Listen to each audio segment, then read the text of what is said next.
Assalamualaikum warahmatullahi wabarakatuh. Welcome back to my channel. Selamat datang kembali teman-teman semua di channel saya. Okay, now we are going to study about the simple future tense. Simple future. Ini adalah bagian dari tenses yang sederhana ya. Simple future. Oke, sekarang kita bahas satu persatu. Kita lihat di sini simple future form, bentuknya. The simple future is composed of two part, will, shall. Jadi simple future ini dibentuk dengan dua bagian, will atau shall plus infinitive without to. Maksud infinitive ini adalah kata kerja yang dasar tanpa ada to ya. Jadi setelah kata will atau shall tidak perlu dikasih kata to. Will to go itu keliru, shall to give itu salah. Jadi will atau shall. Shall sudah jarang kita pakai, jadi kebanyakan menggunakan will. Shall hanya dipakai untuk I dan we saja, tapi lebih jarang digunakan. Oke, nanti kita perdalam lagi. Subjek he will live, maksudnya gitu. Jadi infinitive without itu maksudnya tanpa to di tengah-tengah sini ya. He will to live, salah, he will live langsung. Oke, kemudian afirmatif. Afirmatif itu bentuk positif, pernyataan I will go, bukan I will to go, keliru ya. Atau I shall go. Ini kata kerjanya bentuk dasar semua. I will eat, I will run, I will drink, I shall go, I shall give. Ingat, shall ini lebih jarang digunakan ya. Semuanya menggunakan kata will, artinya akan. Sedangkan negatif hanya tambahkan not setelah kata will.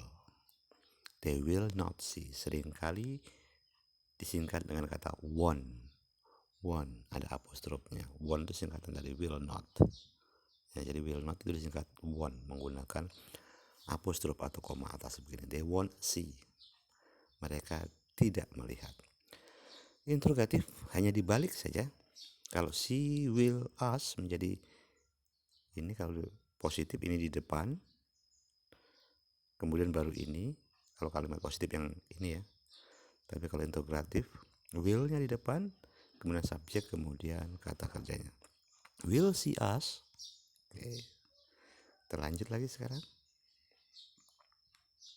sampai interrogatif tadi. Interrogatif, kemudian ada istilah interrogatif negatif. Interrogatif negatif ini maksudnya adalah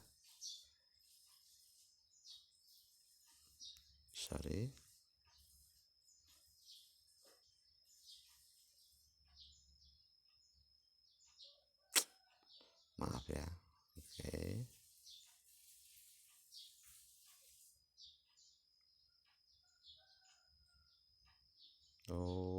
Sorry ya. Oke. Interrogatif negatif ini maksudnya negatif dan kalimat tanya. Won't see. Kalau ini will see, akankah dia bertanya? Tidakkah? Tidak akankah dia bertanya? Tidak. Take, mengambil gitu ya. Interrogatif negatif. Nah, kemudian contraction atau disingkatnya, penggabungannya bagaimana disingkatnya. I will disingkat menjadi I'll. We will disingkat menjadi will. You will disingkat menjadi you'll. Ini ya singkatannya ya.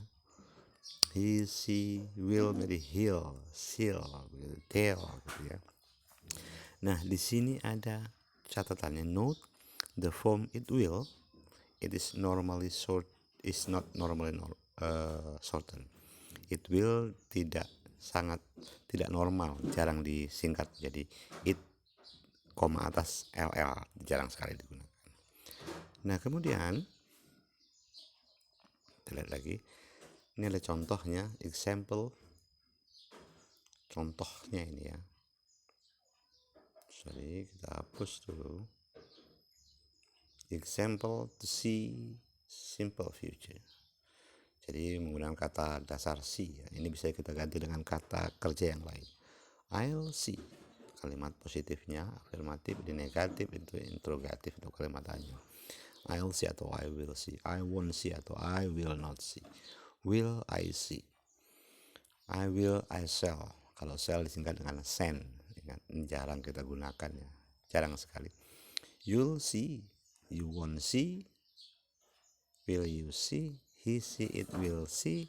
He won't see. Will see, we will see. We won't see, will we see? We will, shall see. We shall see. Shall see. You will see, you won't see. Will you see? They'll see, they won't see. Will they see? Nah, sekarang kita lanjut lagi. Nah, di sini.